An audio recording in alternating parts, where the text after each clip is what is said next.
It was closing time at Mariner's Waxworks. The last few visitors came out in twos and threes through the big glass doors. But Mr. Mariner, the boss, sat in his office talking to a caller, Raymond Hewson. Hewson was a thin man, carefully but poorly dressed.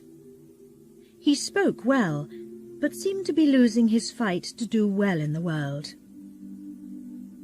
Mariner began to speak, in answer to a question from his visitor. "Please don't think that what you're asking for is anything new," he said. "A lot of people ask to stay the night in our murderer's room.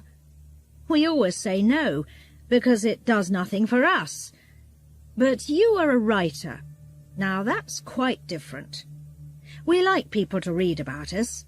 It helps to bring in more visitors. And more money." "That's just what I thought," said Hewson. "I knew that you wanted my help." Mariner laughed. "Oh, I know what you're going to say next. Somebody told me that Madame Tussauds gives people £100 to stay the night in their murderer's room. But you mustn't think that we're as rich as they are. Tell me, what newspaper do you work for, Mr. Hewson?" "Oh, I work for any newspaper that takes what I write," said Hewson carefully. "I know that I can easily sell this story. The Morning Times takes anything to do with murderers. Just think, a night with Mariner's murderers. Every newspaper is going to want that." Mariner thought for a minute. "Very well, Mr. Hewson, let's say this. If your story comes out in the Morning Times, there's £5 waiting for you here the next day. But please understand, it's not easy, what you want to do. I know all about our waxworks, you see. I walk past them hundreds of times every day. But spend a night down there with all those figures? No, thank you." "Why not?" asked Hewson. "It's difficult to say. I don't like the idea, that's all. You're not going to have an easy night, you know." Hewson knew that only too well, but he smiled, not wanting to show his feelings. He remembered his wife and family. He must work hard because of them. They had not got much money left this month. He must not lose this lucky opening. That newspaper was going to pay him well for this story.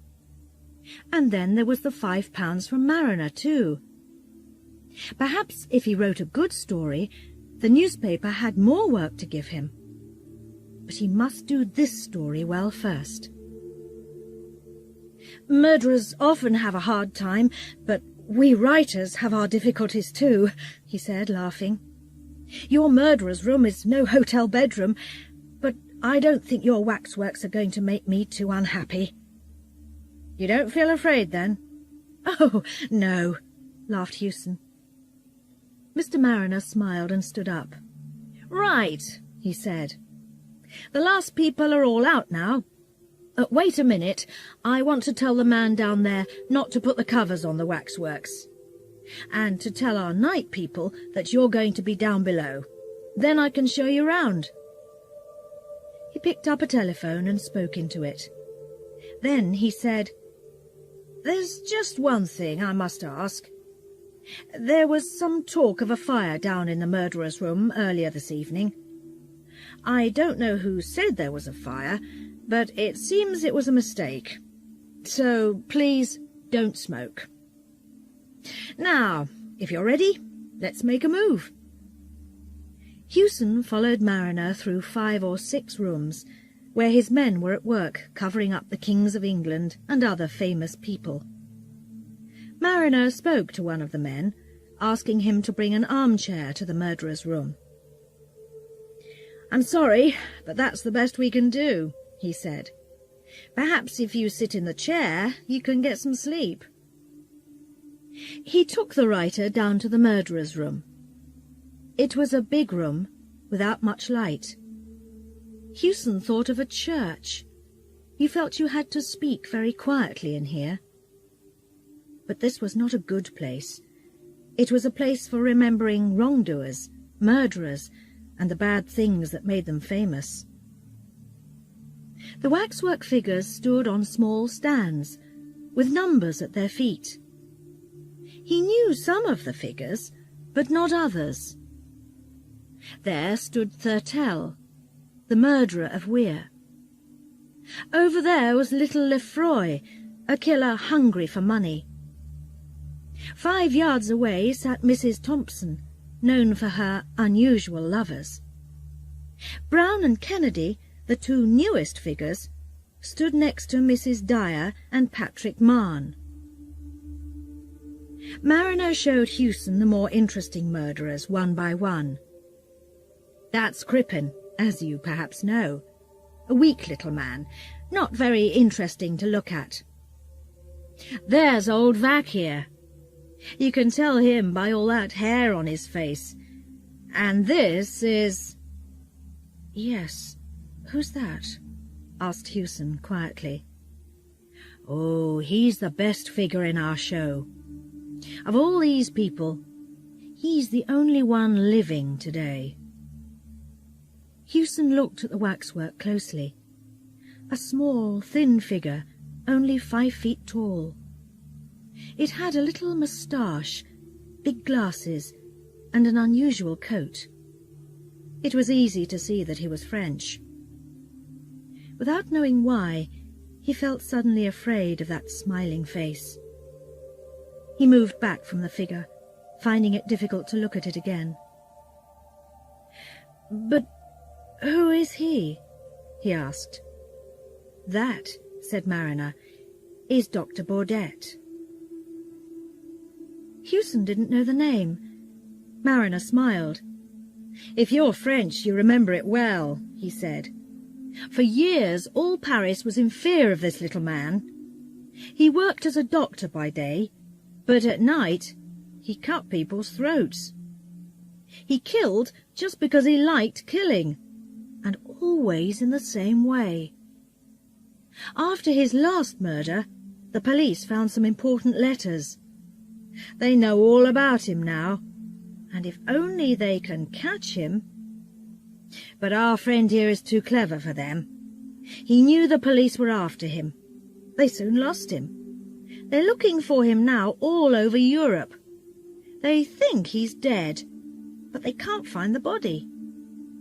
Last year there were 1 or 2 more murders, but the police believe that another person is now doing the killing in his place. It's interesting how every well-known murderer has his followers, isn't it?" Hewson felt fear run through his body. "I don't like him much," he said. "Just look at those eyes." "You find that his eyes eat into you. That's how he did it, you know. He could send people to sleep just with his eyes. In these killings, the murdered person never seemed to fight back. He's too small to kill anybody if they're not sleeping." "I thought I saw him move just now," said Hewson, trying not to show his fear. Mariner smiled. "You're going to think that you see many things before the night is over. We're not going to shut you in down here. When you feel it's time to stop, come up again. There are watchmen in the building, so don't be afraid if you hear them moving about. I'm sorry that I can't give you any more light. We like to have the room dark, you understand. Now come back to my office and have a strong drink before starting the night's work." The night watchman brought the armchair for Hewson. He tried to make him laugh. "Where do I put it, sir?" he asked. "Just here. Then you can talk to Dr. Crippen when you get tired of doing nothing. Or there's old Mrs. Dyer over there making eyes at you. She usually likes to have a man to talk to. Just tell me where, sir." Hewson smiled. The man's words made him feel happier. Tonight's work didn't seem quite so difficult. "I can choose a place for it, thank you," he said. "Well, good night, sir. I'm on the floor above if you want me. Don't let any of these figures come up behind you and put their cold hands round your throat. And look out for that old Mrs. Dyer. I think she finds you interesting." Hewson laughed and said good night to the man. After some thought, he put the armchair with its back to Dr. Baudette. He couldn't say why, but Baudette was much worse to look at than the other figures. He felt quite happy as he put the chair in its place. But as the watchman's feet died away, he thought of the long night in front of him. Weak light lit the lines of figures. They seemed near to being living people. The big dark room was very quiet. Hewson wanted to hear the usual sounds of people talking and moving about, but there was nothing, not a movement, not a sound. "I feel I'm on the floor of the sea," he thought. "I must remember to put that into my story." He looked without much interest at the unmoving figures all round him. But before long he felt those eyes again, the hard eyes of Baudette, looking at him from behind. He wanted more and more to turn round and look at the figure. "This is all wrong," he thought. "If I turn round now, it only shows that I'm afraid." And then he heard another person speaking inside his head. "It's just because you are afraid that you can't turn round and look." These different thoughts seemed to be fighting inside him. Finally, Hewson turned his chair a little and looked behind him. Of the many figures standing there, the figure of the little doctor seemed the most important.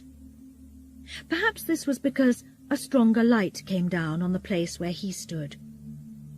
Hewson looked at the face so cleverly made in wax. His eyes met the figure's eyes.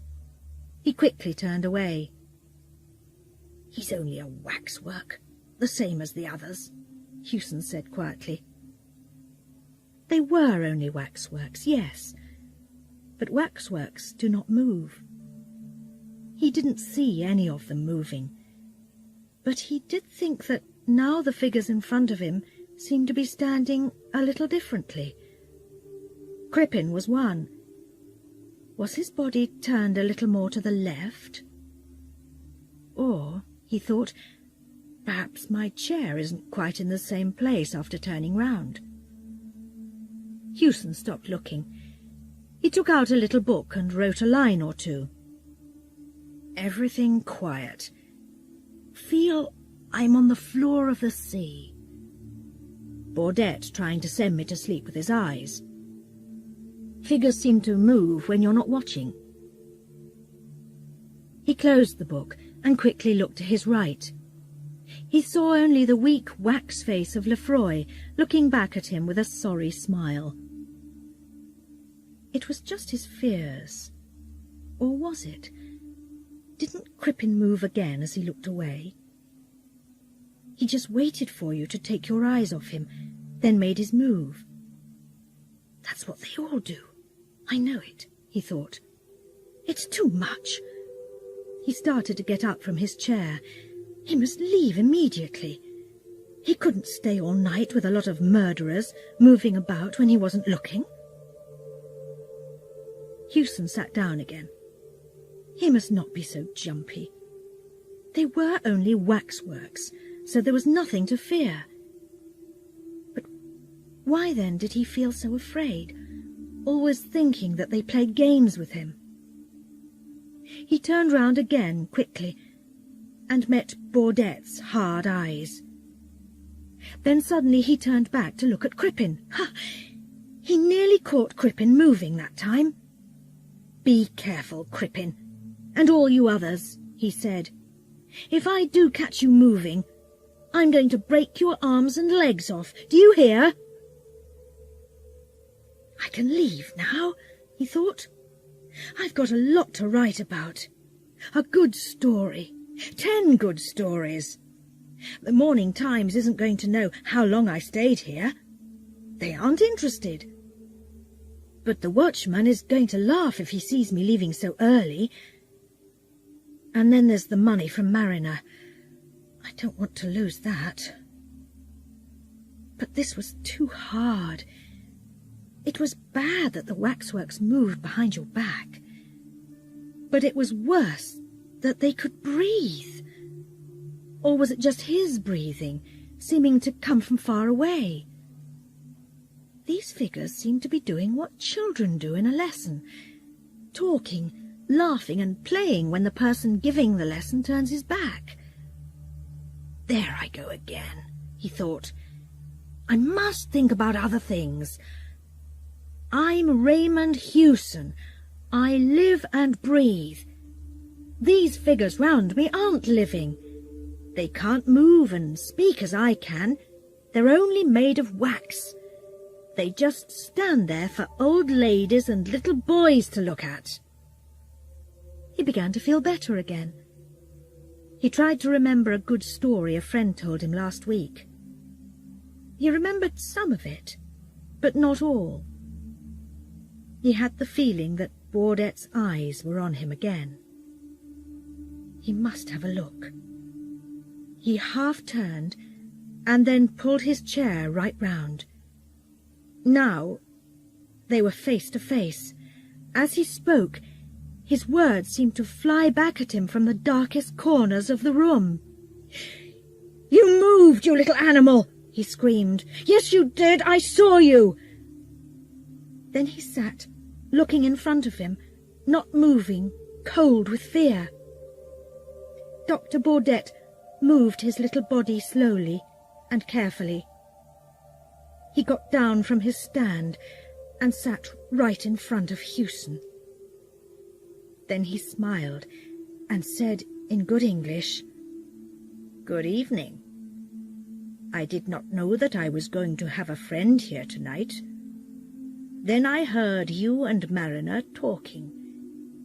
You cannot move or speak now until I tell you. But you can hear me quite easily, I know. Something tells me that you are, let's say, a little afraid of me. Make no mistake, sir. I am not one of these poor dead figures suddenly turned into a living thing. Oh, no. I am Dr. Baudette in person." He stopped and moved his legs. "I am sorry, but my arms and legs are quite tired. I don't want to take up your time with my uninteresting story. I can just say that some unusual happenings brought me to England. I was near this building this evening when I saw a policeman looking at me too closely. I thought perhaps he wanted to ask me some difficult questions, so I quickly came in here with all the other visitors. Then I had a very good idea. I told somebody that I saw smoke. Everybody ran out into the street, thinking there was a fire. I stayed here. I undressed that figure of me, put on its coat, and quickly put the figure at the back of the room, where nobody could see it. Then I took its place here on the stand. I must say that I had a very tiring evening. But luckily the people didn't watch me all the time. I could breathe sometimes and move my arms and legs a little. What Mariner said about me was not very nice, you know. But he was right about one thing. I am not dead. It's important that the world thinks I am. What he said about my doings is mostly right, too. Most people, you know, collect something or other. Some collect books, some collect money, others collect pictures or train tickets, and me, I collect throats. He stopped talking for a minute and looked at Hewson's throat carefully. He did not seem to think it was a very good one. "I'm happy you came tonight," he went on. "You mustn't think that I don't want you here. It was difficult for me to do any interesting collecting over the last few months, so now I'm happy to go back to my usual work." "I'm sorry to see that your throat is a little thin, sir. Perhaps that is not a nice thing to say, but I like men with big throats best. Big, thick, red throats." He took something from his coat, looked at it closely, and ran it across his wet finger. Then he moved it slowly up and down over his open hand. "This is a little French razor," he said quietly. "Perhaps you know them. They do not cut very far into the throat, but they cut very cleanly, I find. In just a minute I am going to show you how well they cut. But first I must ask the question that I always ask. Is the razor to your liking, sir?" He stood up, small and very dangerous. He walked over to Hewson as slowly and quietly as a cat going after a bird. "Please be so good as to put your head back a little. Thank you. And now a little more, just a little more. Ah, thank you. That's right, monsieur. Thank you. Thank you." At one end of the room is a small window. In the daytime it gives a weak light. After the sun comes up, this new light makes the room seem sadder and dirtier than before. The waxwork figures stand in their places with unseeing eyes. Soon the visitors are going to arrive. They are going to walk round, looking at this figure or that. But today, in the centre of the room, Hewson sits with his head far back in his armchair. His face is up, ready for the razor. There is no cut on his throat or anywhere on his body, but he is cold, dead. And Dr. Baudette watches the dead man from his stand without any show of feeling. He does not move. He cannot move. But then, he is only a waxwork.